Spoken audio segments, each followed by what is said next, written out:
नमस्कार, जय माता दी। मैं अंतर्राष्ट्रीय ज्योतिषाचार्य रेमेडी स्पेशलिस्ट। बात करते हैं इस बार नवरात्रों की। नवरात्रे शुरू होने जा रहे हैं। 22 सितंबर 2025 से शारदिक नवरात्रे है। ये शारदिक नवरात्रे बहुत महत्व रखते हैं हमारे जीवन में। नवरात्रे तो सारे महत्व रखते हैं, लेकिन शारदिक नवरात्रे बहुत स्पेशल नवरात्रे होते हैं। इसमें भगवान श्री राम का पूरा विवरण होता है। भगवान श्री राम की पूरी कथा का विवरण होता है। भगवान श्री राम जी के प्रत्येक जो हमारे श्री राम जी है उनके बारे में विवरण दिया गया है, और 9 की 9 माताओं के बारे में विवरण दिया गया है, जो हम 9 माता पूजते हैं, जिनको हम षोडश मातृकाएं भी कहते हैं। 9 की 9 माताएं भी होती है हमारी, और उन 9 माताओं की पूजा पाठ करना अति शुभ माना गया है, अत्यंत लाभदायक माना गया है। किसी का कोई कार्य नहीं बन रहे, बहुत कार्य रुके हुए, बहुत परेशान है, तो नवरात्रों के व्रत रखेंगे तो आपको लाभ जरूर प्राप्त होगा, क्योंकि नवरात्रों के व्रत अति शुभ माने गए हैं। इन नवरात्रों में पूजा पाठ करना अति उत्तम माना गया है। नवरात्रों में विशेष तरीके से जो पूजा पाठ होती है उनका अत्यंत लाभ मिलता है। कहते हैं नवरात्रों में मां का आशीर्वाद संपूर्ण प्राप्त होता है। अब बात करते हैं नवरात्रों की। पहला नवरात्रा 22 सितंबर 2025 से शुरू हो रहा है और 2 अक्टूबर 2025 को समाप्तम है, विजयदशमी के दिन।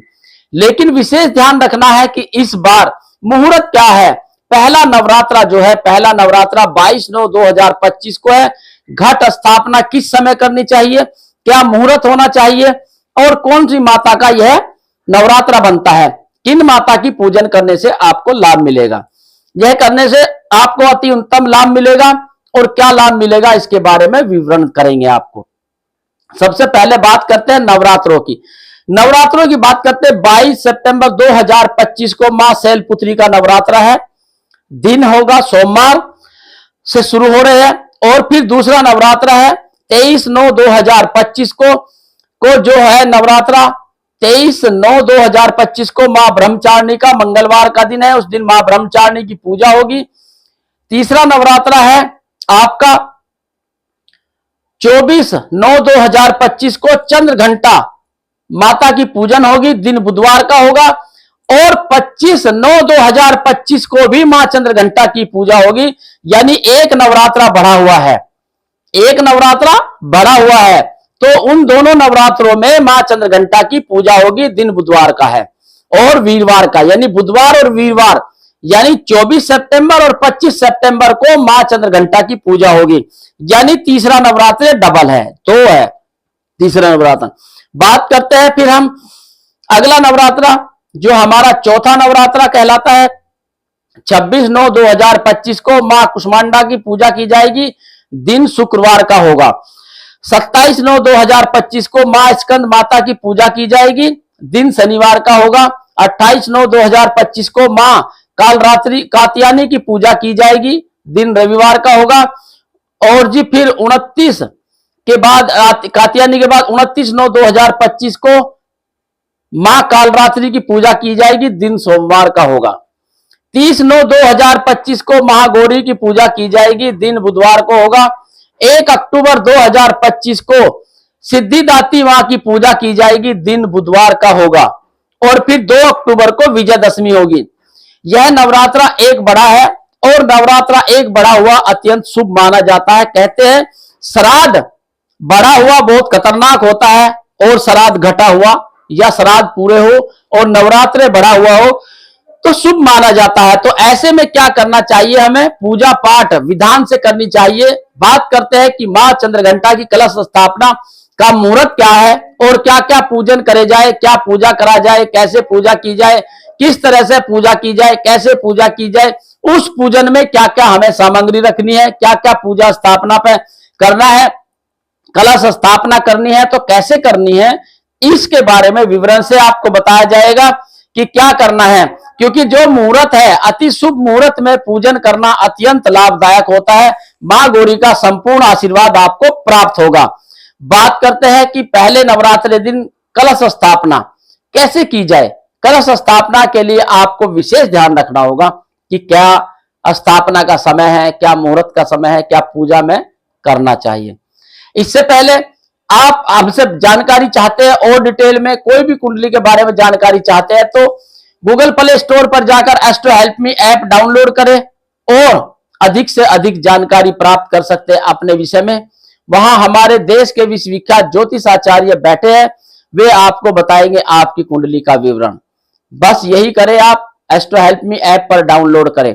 अब बात कर रहे थे कि कलश स्थापना का समय और मुहूर्त क्या है। समय और मुहूर्त है कलश स्थापना का शुभ मुहूर्त जो है सुबह 6:09 से सुबह 6:09 से 8:06 तक अत्यंत शुभ मुहूर्त है। और एक और मुहूर्त है जो अति अत्यंत है, वो भी उस मुहूर्त में भी आप कलश स्थापना कर सकते हैं। 11:48 से 12:48 तक दोपहर, यह अभिजीत नक्षत्र मुहूर्त है। इस मुहूर्त में भी कलश स्थापना करना शुभ माना गया है। ऐसे में कलश स्थापना करना बहुत ही अत्यंत लाभदायक होगी। यह बहुत ही लाभदायक है और यह करेंगे तो आपको लाभ मिलेगा। कोई भी चीज समय पे की जाए तो अच्छी लगती है। जैसे अगर सुबह भूख लगी और शाम को खाना मिले तो उस भूख का आनंद खत्म हो जाता है और खाने का भी आनंद खत्म हो जाता है। इसी तरह से मुहूर्त और समय होता है, उस मुहूर्त और समय पर पूजा पाठ की गई अत्यंत लाभदायक होती है। करें यह उपाय छोटे छोटे से और निवारण करें। पूजन का कैसे कैसे करना है, क्या करना है वह बताते हैं आपको। सबसे पहली बात तो आप एक चौकी लेंगे, चौकी पे माता रानी को स्थापित करेंगे। माता रानी को स्थापित अपने सामर्थ्य के अनुसार, जैसे कपड़े ले सकते हैं और जो पुरानी घर में मूर्ति जिनकी आप पूजा कर रहे हैं उनकी भी पूजन कर सकते हैं, नहीं भी ले सकते हैं, वो आपकी इच्छा है। मैं यही कहूंगा कि जैसे आपकी सामर्थ्य ऐसे आप पूजा कर सकते हैं। कहते हैं भाव से पूजा होती है, धन दौलत से पूजा नहीं होती है। भाव अगर अच्छा है तो उस भाव से आप पूजन करेंगे तो आपको लाभ जरूर मिलेगा। आपको क्या करना है, एक माता रानी की मूर्ति लेनी है, लाल कपड़ा चौकी पे बिछा लेना है। उस चौकी पे सबसे पहले माता रानी को विराजमान करे, पुष्प बिछाए, चावल बिछाए, उसके बाद गंगा जल छिड़क करके माता रानी को स्थान दे। स्थान देने के बाद उनको विराजमान कराइए और उसके बाद कलश पानी का भरकर लाइए। उस कलश के अंदर थोड़े से चावल, एक का सिक्का और आधा चम्मच हल्दी डालकर जरूर रखें। ऐसा करने से अत्यंत लाभ होता है। और फिर उसके ऊपर अशोक के पत्ते और आम के पत्ते रख करके उसके ऊपर नारियल रखें।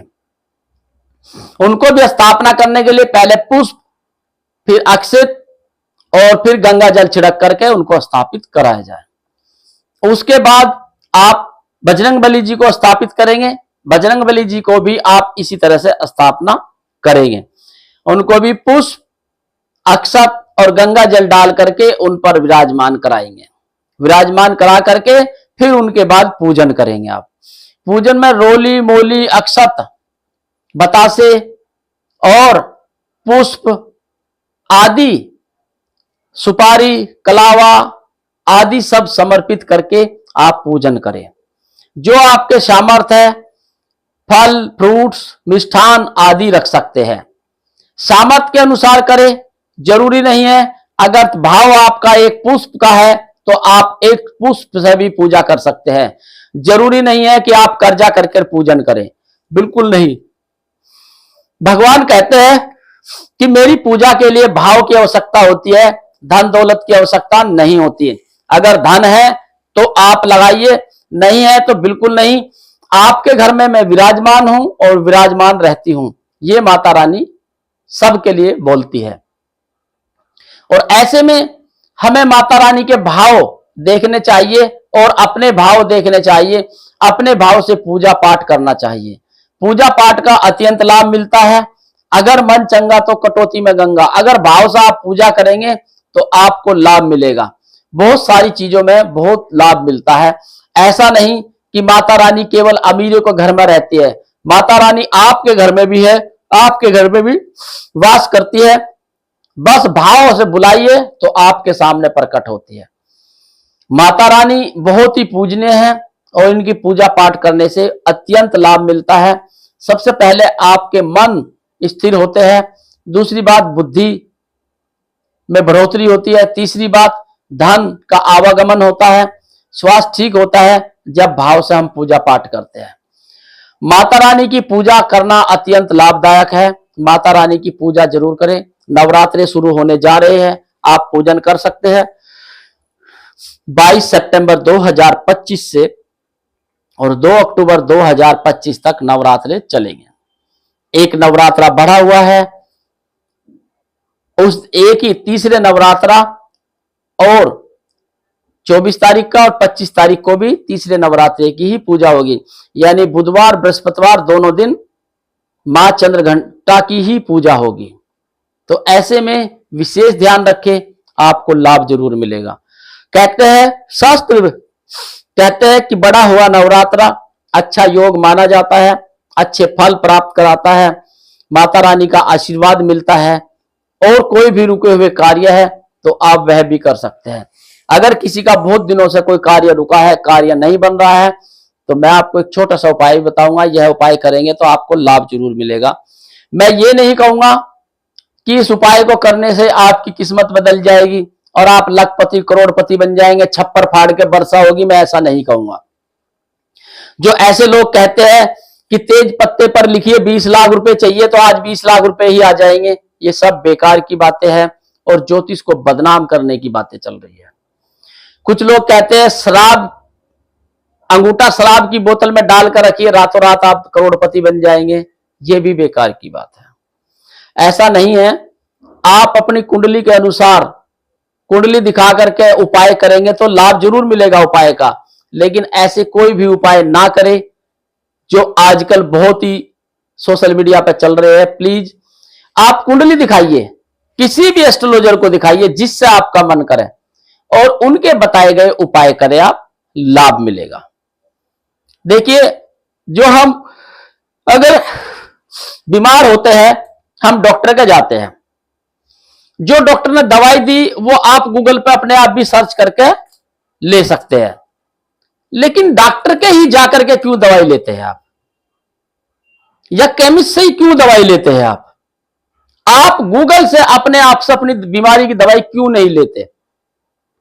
इसलिए नहीं लेते क्योंकि उसके फॉर्मूले और उसकी डोज कितनी लेनी है और किस तरह लेनी, सुबह कौन सी शाम को कौन सी दवाई लेनी है, उसका विवरण डॉक्टर आपको चेक करके ही बताता है कि आपको फीवर है या इन्फेक्शन है या कोई और बीमारी है, तो उसी के अनुसार आपको दवाई दी जाती है। इसी तरह से कुंडली में भी एक एस्ट्रोलॉजर आपकी कुंडली देख कर आपकी कुंडली में कौन सी दशा, महादशा, अंतरदशा, कौन सा ग्रह कहां चल रहा, कौन सा ग्रह कहां बैठा है, उसके अनुसार ही उपाय लिखेगा और वह उपाय आपके कारगर रहेंगे। बस कुंडली दिखाकर ही उपाय कराए तो ज्यादा लाभ मिलेगा।